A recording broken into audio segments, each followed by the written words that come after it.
మన దేశంలో అనేక భాషల్లో రామాయణాన్ని రచించారు, అనువదించారు.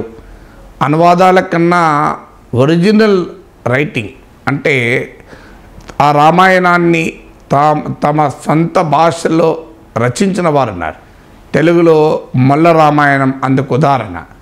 అలాగే తమిళనాడులో కంబన్ రాసినటువంటి రామావతారం ఇందుకు మరో ఉదాహరణ. వాల్మీకి రామాయణము, తులసీదాస్ రామాయణము దేశమంతటా పాపులర్గా ఉండి అనేక భారతీయ భాషల్లో అనువదించబడినప్పటికీ కూడా స్థానికంగా అనేక మంది కవులు, రచయితలు తమ సొంత భాషలో, తమ సొంత శైలిలో రామాయణ కావ్యాన్ని రచించారు.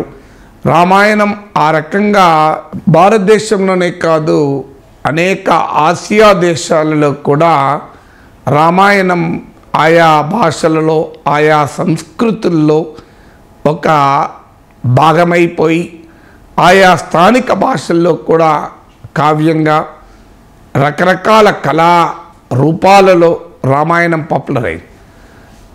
ముస్లింలు అత్యధికంగా ఉండేటువంటి ఇండోనేషియాలో కూడా రామాయణము చాలా పాపులర్ కళారూపము.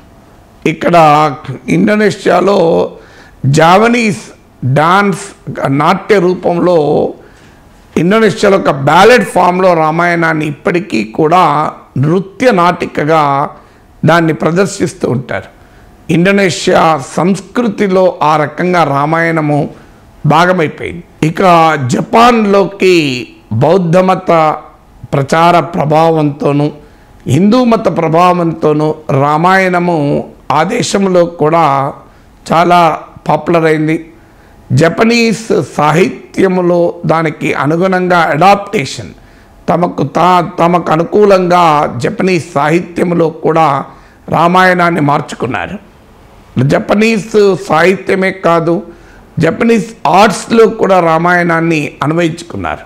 మీకు జపాన్లో దీన్ని ఏ పేరుతో పిలుస్తారు, చైనాలో ఎలా పిలుస్తారు, థాయిలాండ్లో ఏమంటారు, ఇలా వివిధ దేశాలలో వివిధ దేశాల భాషలలో రామాయణాన్ని ఏమంటారో అనేది స్క్రీన్ పైన ఉన్న టేబుల్లో ఇచ్చాను.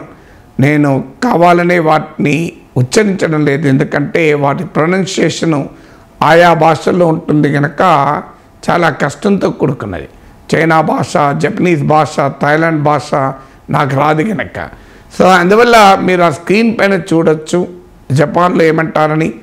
చైనాలో కూడా రామాయణము చాలా పాపులర్ సాహిత్య రూపంలో, కళాకృతులు, కళారూపాలలో, అలాగే డ్రామా రూపంలో, నాటకాల రూపంలో కూడా రామాయణము చైనీస్ సంస్కృతిలో కూడా భాగమైంది. థాయిలాండ్లోనైతే రామాయణాన్ని జాతీయ ఇతిహాసంగా గుర్తిస్తారు. ఇక్కడ నాట్యము, కళలు, సాహిత్యము వీటిలోతో పాటు శిల్పకళలో కూడా రామాయణము భాగమైంది.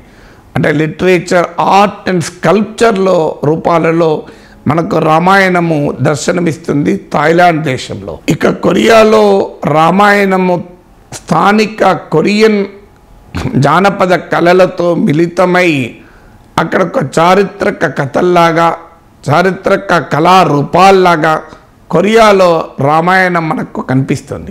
రష్యాలో రామాయణము అంత వైడ్లీ పాపులర్ కాకపోయినా కూడా రష్యన్ భాషలో కూడా దాన్ని అన్వయించడం అనేది మనం రష్యన్ లిటరేచర్లో కూడా చూస్తాం.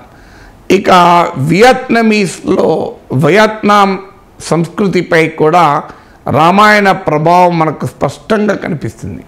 వియత్నాంలో కళారూపాలతోనూ అలాగే పప్పెట్రీ, తోలుబొమ్మలాటల రూపంలో కూడా రామాయణ ప్రదర్శనలు జరుగుతూ ఉంటాయి. ఇక మంగోలియాలో కూడా రామాయణాన్ని స్థానిక జానపద కళలు, లోకల్ ఫోక్లోరు, స్థానిక సాంప్రదాయాలను కూడా మిళితం చేసి రామాయణాన్ని మంగోలియా దేశంలో కూడా బహుళ ప్రాచుర్యంలో ఉంది. ఇలా ఆసియా ఖండములోని అనేక దేశాలలోకి రామాయణ ప్రభావం, రామాయణం యొక్క ఇతిహాసంగా, కావ్యంగా, కళగా, నృత్యంగా, ఒక సాహిత్యముగా, ఆధ్యాత్మిక పరమైన ఇలా అనేక రూపాల్లో అనేక రకాల ప్రభావము మనకు అనేక ఆసియా దేశాల్లో మనకు కనిపిస్తుంది.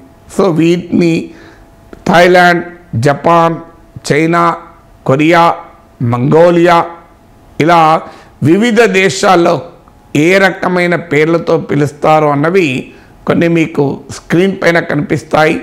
సో రామాయణ అనేది ఒక్క భారతదేశానికే కాదు, రాముడు ఆసియా ఖండ సంస్కృతిలోనే విశ్వ మానవాళి సాంస్కృతిక వారసత్వంలో భాగం కావడం అనేది ఖచ్చితంగా మనకు గర్వకారణం.